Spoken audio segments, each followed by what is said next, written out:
This looks like a real car, photographed in sunlight. It isn't. The whole thing fits in your palm, and it weighs almost a kilogram because it's made of real metal. The doors open on real hinges. The wheels actually steer, and the most detailed models on Earth are built from over 1,000 individual parts, held together with real screws, no glue. So, how do you shrink an entire car factory down to the size of your hand? Let's build one from molten metal up. It starts with the real car. Engineers either license the manufacturer's original CAD data or 3D scan a physical car into millions of measured points. They pick a scale. Premium models are usually 1/18th life size, then split the body into parts that can be cast, hiding every seam along a real panel gap. But before any metal is poured, they have to make the molds, and the molds are carved from blocks of hardened steel, machined to a mirror finish, then sharpened with electrical sparks for the finest details. A single model can need dozens of these steel dies, and cutting them can cost over $100,000 and take most of a year. That tooling is the reason these models are made in the thousands, not the millions. Now the metal. Die-cast models are cast from Zamak, an alloy that's mostly zinc with a little aluminum, magnesium and copper. Zinc is the secret. It melts at under 400 degrees, cool enough that the steel dies survive tens of thousands of shots. It flows into detail finer than 1/10 of a millimeter, and it's dense, which is exactly why the finished model feels so surprisingly heavy.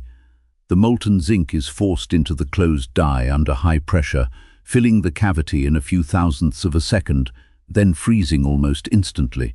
The die opens. Pins push out a raw metal car body, wearing the channels and seams it was born with. All of that gets trimmed off and tumbled smooth.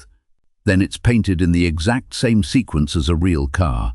Primer, color, and for a metallic finish, a coat carrying microscopic flakes that catch the light one by one, then layers of clear coat, baked hard and polished until a faint ripple called orange peel disappears into a mirror. That polish is the difference between painted and show car. The bright trim is real chrome, made one of two ways: electroplating, which grows a layer of metal in a chemical bath, or vacuum metallization, where metal is boiled into vapor inside a sealed chamber and left to condense onto the part like chrome frost.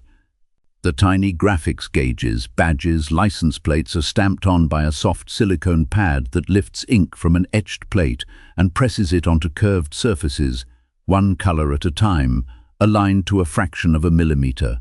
Parts too fine to cast, wipers, emblems, mesh grills are photo-etched out of thin brass using acid and light. And everything that isn't metal is chosen to behave like the real thing: optically clear plastic for the glass and lights, soft rubber for the tires, fuzzy flocked carpet, real stitched leather and working mechanisms, detented hinges, a steering rack, real spring suspension. Then it's all assembled by hand, part by part, under a magnifier, and on the best models, screwed together instead of glued, so it can be taken apart just like the real thing. And that is why one die-cast car costs $5 and another costs $1,000. The cheap one is made by the millions, so its tooling cost vanishes to pennies. The premium one might be a run of just a few thousand, so a vault of hand-cut steel dies, real automotive paint, and hours of human assembly all land on each single car. You're not paying for metal. You're paying for a share of a car factory, shrunk to the size of your hand. So the next time you feel that unexpected weight settle into your palm, now you know exactly what it is.